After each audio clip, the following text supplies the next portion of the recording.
같이 기도하고 말씀 생각하십니다. 하나님 아버지, 우리의 기도와 찬송을 받으시고 또 이 시간 부족한 종에게 은혜를 주셔서 성령님 심신을 주장하셔서 하나님의 말씀을 바로 이해하고 조금 증거할 수 있는 힘을 주시고 또 모든 회중들에게 은혜를 주셔서 이 오후 시간 우리의 육신이 나른해지기 쉬운 시간이지만은 그러나 하나님의 은혜로 깨어 말씀에 관심과 흥미를 가지고 사모함으로 말씀을 듣게 하시고 깨닫게 하시고 받게 하시고 믿게 하시고 또 말씀에 굳게 서게 하여 주시고 부족한 종에게도 성령의 충만함을 주시고 회중에게도 성령의 충만함을 주시기를 원하옵고 감사하며 예수님의 이름으로 기도하옵나이다. 아멘. 아멘. 5절, 6절 말씀. 이는 물과 피로 임하신 자니 예수 그리스도시라. 물로만 아니요 물과 피로 임하셨고. 5절에 이어서 5절에는 뭐라고 그랬던가요? 예수께서 하나님의 아들이심을 믿는 자가 아니면 세상을 이기는 자가 누구뇨? 하나님께로부터 난 자마다 세상을 이긴다. 하나님께로부터 났다는 말은 중생했다는 말인데 중생의 증거는 회개와 믿음이다. 그래서 앞에서 예수님을 하나님의 아들 그리스도로 고백하는 자는 중생한 증거를 가진 자다. 여러분들이 예수님을 구주로 고백하십니까? 예수님은 하나님의 아들 그리스도이심을 믿습니다. 예수님의 신성과 인성을 인정하고 고백하고 믿습니까? 예수님을 그냥 훌륭한 한 성현으로 생각하는 것이 아니고 예수님은 역사적인 한 훌륭한 인물, 선생님 정도로 생각하는 것이 아니고 예수님은 하나님의 아들이심을 제가 인정합니다. 미쳐도 믿습니다. 그렇게 인정합니까? 무엇에 근거해서? 성경의 많은 증거들에 근거해서 그렇게 믿게 될 때에 그럴 때에 그는 중생했구나. 중생하지 않고서는 그 눈이 열리지 않는다. 그 깨달음이 있지 않다. 하나님도 인정하지 않고 하나님의 아들도 인정하지 않고 자기가 죄인인 것도 깨닫지 못하고 죄의 심각성을 깨닫지 못하고 죄인을 구원하시는 구주에 대해서 관심을 갖지 못할 터입니다. 그러나 자신이 죄인인 걸 깊이 깨달을 때 죄의 심각성을 깨달을 때 구주의 필요성을 간절히 알게 되고 그 구주가 바로 하나님께서 보내신 하나님의 아들 예수 그리스도라는 것을 깨닫게 될 것입니다. 그래서 예수님을 믿게 되는 것이 중생의 증거고 예수님을 믿는 그 믿음이 세상을 이긴다. 세상이라는 것은 뭐라고 그랬습니까? 세상은 죄악된 세상인데 죄성, 마귀의 시험, 모든 육신의 정욕, 또 육신의 돈사랑, 모든 세상에 좋은 것들을 때문에 그것이 시험이 되고 유혹이 돼서 죄짓게 되는 것이 세상입니다. 그런데 그 세상을 과연 이길 수 있는가? 세상을 이길 수 있는 것은 예수님 믿는 믿음 안에서 죄사함과 의롭다 하심이 있기 때문에 예수님을 믿는 믿음이 이미 세상을 이긴 것입니다. 칭의의 진리는 이미 이긴 것과 같습니다. 그리고 칭의한 자들은 성화를 조금씩 이루어 갈 것입니다. 싸움은 있고 갈등은 있지만은 있을 것입니다. 세상을 이기는 이김은 예수님을 믿는 믿음이다. 예수님을 믿는 그 믿음 속에 다 있으니까 이미 승리가 있고 또 승리의 원동력이 되는 의도 있고 의 안에서 성령의 내주하심의 도우심이 있고 이길게 될 것입니다. 예수님을 여기에 좀 더 설명하기를 오늘 6절에 이는 말은 바로 예수 그리스도를 가리키는 것이라고 보이는데 이는 물과 피로 임하신 자니 곧 예수 그리스도라. 예수 그리스도께서 물과 피로 임하셨다는 뜻이 무엇인가? 어려운 구절 중에 하나죠. 물과 피로 임하셨다는 뜻이 무엇인가? 그것은 우선 예수님의 인성을 가리킬 것이다. 가리키는 것 같으다. 같으다 그렇게 말합니다. 분명하지 않은 것은 같으다. 그렇다고 분명하지 않은 것을 너무 이거다 말하면은 그렇게 잘못될 수 있겠죠. 분명한 것은 분명하게, 분명하지 않은 것은 분명하지 않게. 주석가들도 어려운 구절에 가서는 여러 해석의 가능성을 말하기도 하고 합니다. 예수님의 인성을 가리키는 물과 피로 임하셨다. 물과 피. 신성은 아니죠. 예수님의 인간 예수님, 사람이신 예수님은 물과 피를 가졌습니다. 사람의 인체의 많은 부분이 물이라고 하지 않습니까? 그래서 물을 많이 드셔야 된다. 물이 부족하면 몸에 큰 그런 질병을 얻을 수 있을 것이다. 물을 많이 하루에 2리터 이상 마시세요. 그러는데 2리터를 잘 드시는지 2리터면 꽤 큰 양인데 그렇게 마셔야 정상이다. 그러니까 물을 많이 마시도록 하시는 게 좋습니다. 그래서 물병을 늘 옆에 두고 수시로 물을 자꾸 마시는 것이 그래 좋고 아침에 물 한 잔을 냉수 한 잔을 마시면 위가 튼튼해진다 그러잖아요. 모든 위에 모든 그 찌꺼기들을 잘 내려가기도 하고 물을 마시는 것이 참 좋습니다. 숨쉬기 잘하고 물 잘 마시고 그다음에 어린아이들처럼 잠 도리도리도 잘하고 그러면 건강해지는 거예요. 이게 잠잠이 굉장히 중요한 운동이에요. 이게 근육 운동입니다. 손가락 운동입니다. 나이가 젊을 때는 몰라요. 나이가 들면 모든 게 다 덜덜 떨리고 그러는데 떨리는 거는 잠잠 운동을 잘 안 해서 그래요. 잠잠하고 도리도리 하면은 이게 위에서 올라가는 척추에서 올라가는 피가 아주 잘 그게 통하는 거예요. 그게 우스운 것이 아니라 진짜 그래서 이것만 잘 운동해도 건강합니다. 그런 얘기 많이 하고 그래서 손 이게 우리가 그 맨손 제조라고 있죠. 국민보건체조 우리가 학생 때는 신세계보건체조라고 하고 뭐 그런 거 있는데 그런 거 하는 거가 그게 그때는 왜 하는지 잘 몰라서 어릴 때는 다 유연하니까 다 필요가 없는데 나이가 이제 50, 60이 넘어가면 그게 참 중요하구나. 그래서 이제 뒤늦게 깨닫고 지금 체조를 열심히 해보는데 그렇게 잘 건강하죠. 사람 속에 물이 많이 있습니다. 물을 많이 마셔야 되고 또 근육 운동을 잘해야 되고 그러는데 물과 피 또 사람 속에는 피가 많은 양은 아니지만은 피가 흐르고 있어요. 피가 빠르게 피가 온 몸에 흐르고 있습니다. 피가 없으면 사람이 죽습니다. 피가 멈춰도 죽습니다. 피가 없어도 멈춰도 큰일 납니다. 그런데 신기하게도 이 피가 몸을 잘 순환하고 있어요. 아주 이게 이 혈관까지 이런 작은 혈관까지 잘 피가 아주 신기한 것이죠. 그렇게 하는데 이건 인간입니다. 신은 하나님은 그렇게 물과 피로 구성되죠. 영이시니까 영은 물과 피가 없습니다. 예수님은 물과 피로 임하셨다는 것은 분명히 그의 신성의 어떤 면을 의미할 것이라고 보입니다. 인성을 가리킨 것 같다. 예수께서 십자가에 못 박히셔서 피와 물을 흘리셨다. 요한복음 19장 34절에 보면 그중 한 군병이 창으로 옆구리를 찌르니 예수님이 숨을 거두신 것을 보고 그래도 또 있으면 다시 죽은 척 하다가 살아나가지고 또 뭐 어떻게 내려가면 큰일 나니까 아예 못하게 찌르자. 그러고 창을 가지고 옆구리를 찔렀더니 그 속에서 물과 피와 물이 나왔다. 피와 물이 나오더라. 예수님께서는 이미 십자가에서 양손과 양발에 못을 박혀서 피가 계속 흘러나왔을 것이고 그리고 그 피는 거기에 예수님이 오전 9시부터 오후 3시까지 달려 계셨는데 6시간 동안이면 충분히 피가 다 흘러나와서 그래서 이제 자연히 죽을 수밖에 없는 상태였을 것입니다. 그리고 예수님께서 그 12시쯤 될 때 그러셨습니까? 목마르다 그런 말씀을 하셨습니다. 목마르다. 이제 12시가 아니라 거의 3시 다 됐었겠네요.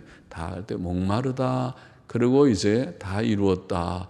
내 영을 아버지께 맡깁니다. 그리고 숨이 끊어지셨다고 하니까 이제 거의 오후 3시쯤 돼서 목마르다는 말은 피가 다 물과 피가 흘러나가니까 기진해지니까 목마른 거죠. 사람이 목마르다 그렇게 하셨고, 그리고 숨을 거두셨고, 그리고 창으로 옆구리를 찔러서 물과 피가 또 나왔으니까 예수님 속에 있는 모든 물과 피가 다 소진됐습니다. 다 쏟아져 나왔을 것이라고 보입니다. 예수님은 사람으로 땅에 오셨습니다. 물과 피가 있었습니다. 우리의 몸과 같이 예수님의 몸에도 많은 수분이 있었고 또 피가 흐르고 있었고, 그리고 그 피를 마침내 십자가 위에서 다 쏟으셨습니다. 하나님의 아들의 피, 예수님은 독특한 인격이시죠. 사람이시면서 하나님이신 하나님의 아들이신 예수님의 피, 그래서 그것은 보배로운 피, 우리의 피도 귀하지만은, 피 한 방울이 귀하지만은, 피가 우리의 생명이지만은 예수님의 피는 정말 하나님의 아들의 피이신데 우리를 위하여 피를 흘리셔서 그것은 귀한 피, 보배로운 피, 보혈이라고 말합니다. 초대교회에는 예수님의 신인성을 부정하는 이단이 있었습니다. 오늘날에는 예수님의 신성을 부정하는 자유주의나 유니테리안이나 여호와의 증인이나 여호와의 신성, 예수님의 신성을 부정하는 이단들이 많이 있지만은, 그러나 초대교회에는 예수님의 신성을 부정하는 것보다 예수님의 인성을 부정하는 이단이 먼저 보였습니다. 그것을 그노시스주의자들, 영지주의자들, 노스틱 이단들이라고 말하는데, 그들은 예수님의 인성을 부정했습니다. 그래서 만일 신이 오셨다면 그것은 인간의 모습으로 인간인 것처럼 보이는 그런 가짜 인성을 취했을 것이다. 그걸 가현설이라고 합니다. 가짜 인간이요, 도케테파라고 합니다. 그래서 그런 이단들이 있었는데, 그것도 이단이죠. 그럼 예수님이 사람으로 오신 것을 여튼 성육신을 부정하는 것이 아닙니까? 그러면 예수님 십자가에 달린 그는 참 사람이 아니었다는 말이 아닙니까? 그것은 이단입니다. 그래서 예수님은 십자가 위에서 물과 피를 흘리신 인간이었습니다. 그러나 하나님의 아들 예수께서 사람이 되신 것입니다. 태초부터 계셨던 하나님의 아들께서 요한복음 1장 1절의 말씀대로 때가 되어 사람의 본질을 취해 참으로 사람이 되셨습니다. 요한복음 1장 4절, 말씀이 육신이 되어, 그것이 바로 말씀은 태초부터 계신 하나님이신 그가 육신이 되어 하는 말은 사람의 본질을 취하여, 인성을 취하여 사람이 되셨다. 웨스민스터 소요리 문답의 표현대로 예수 그리스도께서는 그 이후, 성육신 하신 이후, 성탄절 이후, 사람이 되신, 사람으로 출생하신 이후, 그 이후 계속, 그리고 영원히 참 하나님이시며 참 사람이시다. 지금도 예수님께서 부활 승천하신 지금 천국에 하나님 우편에 계시다고 믿는 지금도 예수님은 신이냐 인간이냐 할 때 예수님은 여전히 신이며 동시에 인간이시다. 그가 참 신성은 영원히 변함이 없고 신성을 포기한 적이 없고, 인성은 예수님이 성탄절날 인성을 취하신 이후에 그 인성을 버리지 않고 지금도 부활 성천하신 주님은 인성을 가지셨다. 우리는 신은 볼 수 없지만은 예수님은 볼 수 있습니다. 인성을 가지셨으니까. 예수님은 부활하신 후에도 제자들에게 나타나서 내 손을 보고 내 옆구리를 보고 내가 그인 것을 믿으라 그랬습니다. 주님의 손에 못자국, 주님의 옆구리에 창자국을 보라고 말씀하십니다. 특별히 도마에게, 도마야 의심하지 말고 와서 보거라. 내가 부활했다. 그리고 믿는 자가 되고 의심하는 자가 되지 말라. 그렇게 말씀하셨습니다. 물로만 아니요 물과 피로 임하셨다는 표현은 물과 피라는 말이 그의 인성을 가리킬 뿐 아니라 또한 상징적 의미도 가짐을 나타내는 것 같습니다. 물과 피, 물로만 아니요 물과 피로. 그러면 물은 죄 씻음을, 피는 속죄 사역을 가리키는 것이 아닌가 싶습니다. 물은 죄 씻음을, 물은 씻는 거죠. 물이 참 좋은 거죠. 물이 없으면 우리가 빨래도 못하고 세수도 못하고 목욕도 못하고 아이고 또 뭐 마시는 것도 없고 진짜 물 아이들이 하는 H2O라고 하는 물은 정말 좋은 것입니다. 예, 다른 어떤 음료보다도 순수한 물, 퓨어 워터, 순수한 물이 참 좋은 것입니다. 그것은 정말 하나님의 작품입니다. 예, 시원한 깨끗한 오염되지 않은 그 물, 맑은 물, 그것은 우리에게 건강이 되고 또 그것이 있어서 우리를 깨끗하게 합니다. 청소합니다. 세수도 하고 몸도 씻고 손도 씻고 그리고 또 그걸로 빨래도 하고 물은 씻습니다. 특별히 이 물은 우리의 죄를 씻는 죄 씻음의 상징으로 표현되었습니다. 피는 생명이요. 피는 바로 우리의 죄를 씻는 속죄의 의미를 가지는 것이 성경적인 피의 의미입니다. 이 둘은 물과 피는 기독교 복음의 핵심적 내용입니다. 그것은 세례와 성찬의 의식으로 표현되는 것들이기도 합니다. 세례는 물로 씻는 죄 씻음을 표현하고 성찬도 예수님의 살과 피를 상징하는 그런 의식이기 때문입니다. 예수께서 사람이 되신 까닭은 속죄 제물이 되시기 위함이었습니다. 그는 우리의 죄 씻음을 위해 속죄 제물로 죽기 위해 사람으로 오셨습니다. 우리의 죄를 씻기 위해서 속죄 제물로 오셨습니다. 그의 속죄 사역은 우리의 죄 씻음의 근거가 되었습니다. 요한복음 1장 29절 세례 요한의 말대로 보라 세상 죄를 지고 가는 하나님의 어린 양이로다. 예수님을 향해서 그는 저 예수라는 자는 세상의 죄를 짊어지고 가는 하나님의 어린 양 속죄의 제물이 될 것이라고 세례 요한이 예수님보다 6개월 전에 온 그 선지자가 증거했습니다. 마태복음 20장 28절에 주님 자신이 증거하시기를 인자가 온 것은 섬김을 받으려 함이 아니라 도리어 섬기려 하고 자기 목숨을 많은 사람의 대속물로 주려 함이니라. 예수님의 인성, 피가 필요한 것은 대속제물이 되기 위함입니다. 마태복음 26장 28절에서 그는 또 말씀하시기를 이는 죄사함을 얻게 하려고 많은 사람을 위하여 흘리는 바 나의 피, 곧 언약의 피니라. 그가 포도즙을 나누시면서 이것이 내가 많은 사람을 위하여 흘리는 언약의 피다. 7절 보십니다. 증거하는 이는 성령이시니 성령은 진리니라. 성령께서도 예수 그리스도를 증거하십니다. 즉 성령께서도 예수께서 하나님의 아들 그리스도이시며 우리 죄를 대속하신 구주이심을 증거하시는 것입니다. 성령께서는 참되시며 그가 증거하시는 내용도 참됩니다. 예수께서는 내가 아버지께로서 너희에게 보낼 보혜사 곧 아버지께로서 나오시는 진리의 성령이 오실 때에 그가 나를 증거하실 것이요 라고 말씀하셨고 또 진리의 성령이 오시면 그가 너희를 모든 진리 가운데로 인도하시리니 그가 자의로 말하지 않고 오직 듣는 것을 말하시며 장래일을 너희에게 알리시리라.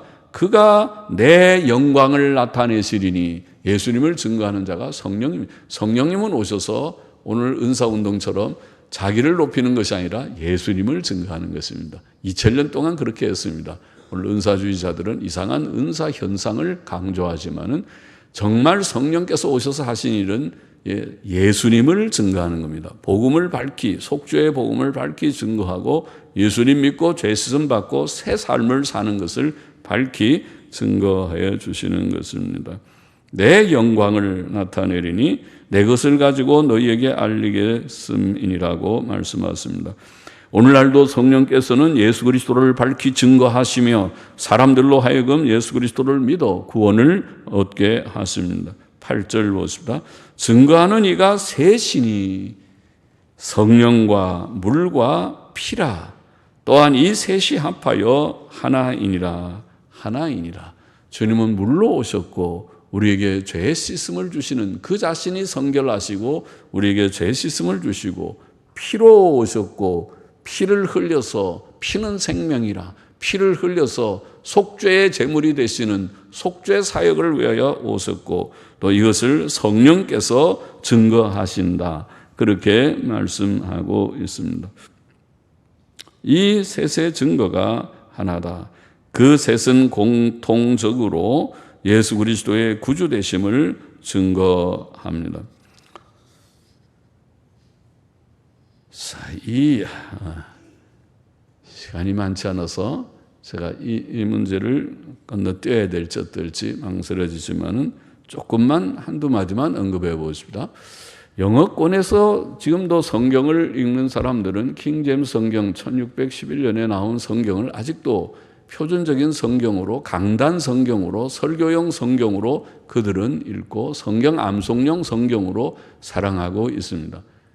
그런데 킹제임스 성경하고 그 후에 성경에 차이점들이 좀 있지만 하나는 전통 본문이고 오늘날의 현대 본문은 현대 좀 차이점들이 있다 여러 말했지만은 그 차이점들 가운데서 가장 큰 차이점이 무엇인가 하면 바로 요한일서 5장 7절 말씀인데 자, 여기 지금 우리가 8절을 읽었지만은 7절은 그 킹제임스 성경은 6절이고 7절은 사실 건너뛰어 버렸는데 킹제임스 성경 7절에 보면 이렇게 되어 있습니다. 하늘에서 증거하는 이가 셋이 있으시니 곧 아버지와 말씀과 성령이시요 이 셋은 하나이니라. 그리고 땅에서 증거하는 이가 셋이 있으니 이러고 지금 8절의 내용이 이어지는 것입니다. 7절을 생략하고 있는데 후대의 번역들은 그래서 킹제임스를 사랑하는 사람들은 이 중요한 더더욱이 삼위일체를 증거하는 놀라운 구절을 빼다니 하고 매우 불쾌하게 생각할 수밖에 없는 그런 본문의 차이입니다. 다시 읽어보면 하늘에서 증거하는 이가 셋이 있으시니 곧 아버지와 말씀과 성령이시요 이 셋은 하나이니라. 아버지, 말씀, 성령 삼위일체지요. 자, 이 전통적 성경 이 본문은 서방교회의 전통적 성경이었던 라틴어 벌게트역이라고 하는 성경이 있는데 불가타역, 벌게트역이라고 하는 성경과 또 헬라어의 우리가 종교개혁기에 만들어서 출판되었던 TR이라고 하는 전수성경이라고 그러죠. TR이라고 하는 본문에 나와 있는 구절인데 그런데 오늘날 이제 우리가 전통 본문 학자든 비평 본문 학자든 그 본문을 우리가 취하지 않는 것은 이 본문에 근거되는 구절들, 근거되는 사본들이 약하기 때문에 매우 약합니다. 그래서 본문에 대한 고대 사본들과 역본들의 증거가 몇 개밖에 되지 않기 때문에 그리고 우리가 늘 말하는 다수사본, 전통적 헬라 다수사본도 그것을 생략하고 있기 때문에 그래서 오늘날에는 그것을 우리가 취하지 않는다. 그 정도만 얘기를 하고 지나가야 되겠습니다.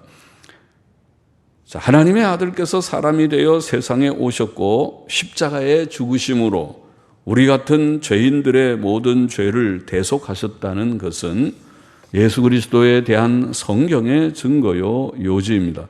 디모데전서 1장 15절에 보면 미쁘다 모든 사람이 받을 만한 이 말이요 그리스도 예수께서 죄인을 구원하시려고 세상에 임하셨다 하였도다. 죄인 중에 내가 괴순이라. 9절 보십시다. 만일 우리가 사람들의 증거를 받을진대 하나님의 증거는 더욱 크도다. 이는 하나님의 증거는 이것이니 그 아들에 관하여 증거하신 것이니라. 다시 조금 고쳐 번역하면 이는 원문에는 이는 이것은 하나님께서 그 아들에 관하여 증거하신 그의 증거임이니라. 이것은 앞에 있는 그 내용을 가르쳤다고 봅니다. 이것은 하나님께서 그 아들에 관하여 증거하신 그의 증거임이니라. 우리는 날마다 일상생활 속에서 사람들의 증거를 받아들이며 세상을 살고 있습니다. 우리는 매일 신문의 뉴스들을 믿습니다. 100% 믿는 것은 아닐지라도 대체로 믿습니다. 또 법정의 판결도 많은 부분 사람의 진실한 증언들에 의존합니다. 어떤 것은 확정한 물적 증거가 있으면 제일 좋지만은 그런 증거가 없는 경우도 없지 않습니다. 그럴 때 증인들의, 확실한 몇 명의 증인들의 증언에 무게를 많이 두기도 합니다. 만일 우리가 사람들의 증거를 받아들이지 않는다면 우리의 세상 생활은 지극히 불안정할 것이고 의심으로 가득할 것입니다.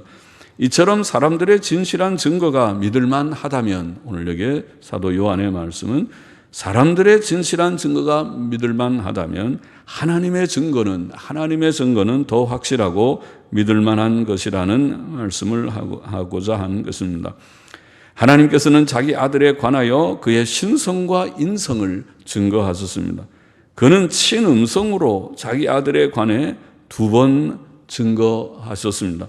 마태복음 3장 17절 그가 세례 받으실 때에 하늘로서 소리가 있어 말씀하시되 이는 내 사랑하는 아들이요 내 기뻐하는 자라 하시니라. 마태복음 17장 5절에 그가 변화산이라고 부르는 높은 산에 세 제자와 함께 올라가서 그 용모가 영광스럽게 변화되었을 때에 그때 호련히 빛난 구름이 저희를 덮으며 구름 속에서 소리가 나서 가로되 이는 내 사랑하는 아들이요 내 기뻐하는 자니 너희는 저의 말을 들으라. 예수님에 대해서 하나님 아버지께서 물론 많은 기적들과 많은 표적들로 예수님을 증거하셨지만은 시원스럽게 예수님의 세례 사건 때, 예수님의 변화산 사건 때 세 제자와 함께 올라갔을 때 분명한 음성으로, 친음성으로 이는 내 사랑하는 아들이라고 증거하여 주셨습니다. 성경의 모든 말씀은 실상 하나님의 증거의 말씀들입니다. 또 성령의 증거는 하나님의 증거입니다. 성령께서 예수님을 증거하신다. 성경은 그렇게 말합니다.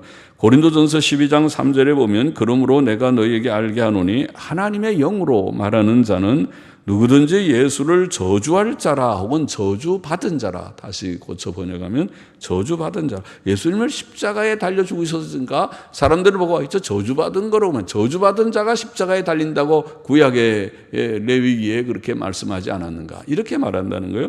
그래서 십자가를 보면 예수는 저주받은 사람이로군, 저주받으니까 저렇게 수치스럽게 고통스럽게 십자가의 형틀에 달리지 않았는가, 그렇게 말하지만은, 그러나 하나님의 영으로 말하는 자는 그렇게 말하지 않는다. 하나님의 영으로 말하는 자는 누구든지 예수를 저주받은 자라 하지 않고 또 성령으로 아니하고는 누구든지 예수를 주시라 할 수 없느니라. 우리가 예수님을 주님이다, 저주받은 자가 아니고 나의 주님이시다고 바로 깨닫고 예수님의 신성을 고백할 수 있다면, 고백한다는 것은 성령의 역사가 아니고는 되지 않는다.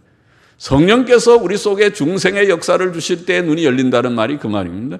성령께서 역사하지 않으면 아무도 예수를 주님, 나의 주, 나의 구주라고, 하나님의 아들 그리스도라고 고백할 수 없습니다. 바요나 시몬아 내 신앙 고백이 옳다, 복되다, 이것을 내게 알게 하니는 혈육이 아니고 하늘에 계신 내 아버지시니라. 아버지께서, 하나님의 영께서 역사하지 않으면 우리가 눈이 열려서 내가 죄인인 것과 하나님이 창조주가 계신 것과 예수께서 하나님의 아들 그리스도이신 것을 믿지 못하고 고백지 못할 것이다. 하나님께서는 성경의 모든 말씀들 속에서 자기 아들의 신성과 인성에 대해, 그리고 그의 속죄사역에 대해 증거하셨습니다. 우리 안에 계신 성령께서도 또 그의 물과 피도 예수님의 신성과 인성과 속죄 사역을 증거하는 것입니다. 10절 보십시다. 하나님의 아들을 믿는 자는 자기 안에 증거가 있고, 그러지 말고 그 증거가 있고, 그 증거, the witness, 그 증거가 있고.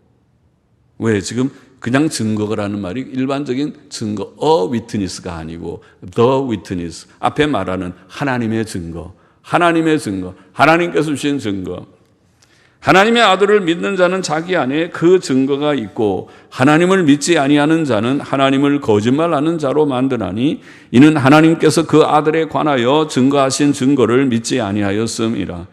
하나님의 아들을 믿는 자는 자기 안에 그 증거가 있다. 그 증거는 하나님의 증거. 우리는 성경을 통해 증거하시는 하나님의 증거를 받아들였고 믿었기 때문에 하나님의 아들을 믿게 된 것입니다. 그러나 하나님의 증거대로 예수님을 하나님의 아들로 믿지 않는 자들은 하나님을 거짓말하는 자로 만드는 자들입니다. 왜냐하면 그는 하나님께서 그 아들에 관해 증거하신 증거를 믿지 않았기 때문입니다. 하나님께서는 진리의 하나님이시며 거짓말하지 않으시는데 하나님의 아들 예수 그리스도에 대한 그의 증거, 예수는 하나님이다, 하나님의 아들이다, 예수는 인자이다, 인성과 신성, 그리고 예수님의 속죄의 사역을 증거한 그 증거를 하나님의 증거인데, 하나님 거짓말할 수 없는 하나님이 증거하신 내용인데 그것을 믿느냐 안 믿느냐, 그 증거를 내 마음에 품고 있느냐, 하나님의 증거를 내가 받아들이느냐 안 받아들이느냐, 큰 문제. 받아들이는 자는 그 속에 하나님의 증거가 있지만은 그 증거를 받지 않는 자는 하나님을 거짓말하는 자로 만드는 큰 잘못을 범하고 있는 것이다. 그렇게 사도는 말씀하고 있는 것입니다. 오늘 본문의 교훈을 다시 정리해 보십시다. 첫째로 우리는 예수 그리스도의 신성과 인성과 속죄 사역을 믿어야만 합니다. 예수 그리스도의 신성, 인성, 속죄 사역. 초대교회의 이단인, 노스틱 이단인 인성을 부정하는 오류에 떨어지지도 말고 오늘날 이단인의 신성을 부정하는 자유주의 신학이나 또 유니테리안 일위신론주의자들이나 또 여호와의 증인이나 이런 이단자들처럼 예수님의 신성을 부정하지도 말고 신성과 인성, 하나님, 영원하신 하나님께서 사람이 되어 오신 신인 양성을 믿고 그가 오신 것은 그 피를 흘려 속죄 사역을 이루셨다는 것을 믿어야 합니다. 예수께서는 물과 피로 오신 자이십니다. 그는 본래 하나님의 아들이시지만 사람의 본질을 취하셨습니다. 그의 몸속에는 물과 피가 있으셨습니다. 그는 죄가 없으신 중보자이시며 그렇기 때문에 그의 피로 친히 우리를 위한 속죄를 이루셨습니다. 우리는 신적 구주 예수님과 그의 속죄 사역을 믿고 확신해야만 합니다. 둘째로 우리는 예수 그리스도의 신성과 인성에 대한 성령의 증거를 믿어야 합니다. 성령의 증거는 사도들을 통해 주신 증거이며 또 그들의 증언들인 신약 성경의 증거입니다. 성령께서 사도들을 통해서 사도들 속에 충만하셔서 예수 그리스도를 자세하게 다 증거케 해서 그것이 신약 성경이 됐습니다. 오늘 우리는 그 성경을 통해서 예수님을 알게 됐고 믿게 됐고 또 성령님 우리 가운데 감화 감동하셔서 예수님을 주님, 나의 주님, 나의 구주 주님이라고 고백하게 됐습니다. 성령께서 역사하지 않으면 아무도 예수를 주라고 고백할 수 없습니다. 우리는 그 증거들을 감사하게 생각하고 주님 감사합니다. 성령님 우리 속에 성경 말씀의 증거를 주셨고 이 증거를 믿게 하는 은혜를 주신 것을 감사합니다. 셋째로 우리는 예수께서 하나님의 아들 그리스도이시라는 하나님의 증거, 하나님께서 하신 증거라고 지금 말했습니다. 하나님의 증거를 우리 속에 소유하고 있어야겠습니다. 하나님의 증거가 그 속에 있느냐 없느냐 그게 중요하다고 그랬습니다. 있는 자는 구원받은 자이지만 그 증거를 마음속에 갖고 있지 않는 자는 하나님을 거짓말하는 자로 만드는 큰 죄 가운데 있다. 그렇게 말씀했으니까 여러분 속에 증거가 있습니까? 그냥 증거가 말고 그 증거, 하나님의 증거가 하나님께서 예수 그리스도를 증거하신 예수는 하나님의 아들 그리스도라는 그 증거, 친음성으로 증거하셨고 많은 기적들로 증거하셨고 신약 성경으로 증거하시고 성령으로 오늘날 증거하시는 하나님의 증거를 여러분 마음속에 소유하고 있어야 할 것입니다. 우리가 그 증거를 소유하지 못한다면 우리는 하나님을 거짓말하는 자로 만드는 자가 될 것입니다. 왜냐하면 하나님께서 많은 증거들로 예수께서 하나님의 아들 그리스도이심을 증거하셨기 때문입니다. 기도하십시다. 하나님 아버지, 예수님께서 신성 인성을 가지신 구주이심을 말씀을 통해서 우리가 다시 기억하고 속죄의 주님인 것을 다시 기억하였습니다. 하나님께서 이 모든 증거를 주셨고 성령께서 증거하셨고 이것을 책에 기록하셨고 우리로 깨닫고 믿고 고백하게 하심으로써 우리 속에 하나님의 증거를 우리가 소유하게 하셨습니다. 주님, 이 증거를 우리가 붙들게 하여 주시고 하나님의 증거를 외면하거나 부정하는 어리석은 자리에 떨어지지 않고 옳습니다. 하나님 주신 이 귀한 증거를 제가 받았습니다. 붙드나이다. 소유하나이다. 감사하나이다고 고백하며 주님을 믿고 따르는 제자들이 되게 하여 주옵소서. 예수님의 이름으로 감사하며 기도하옵나이다. 아멘.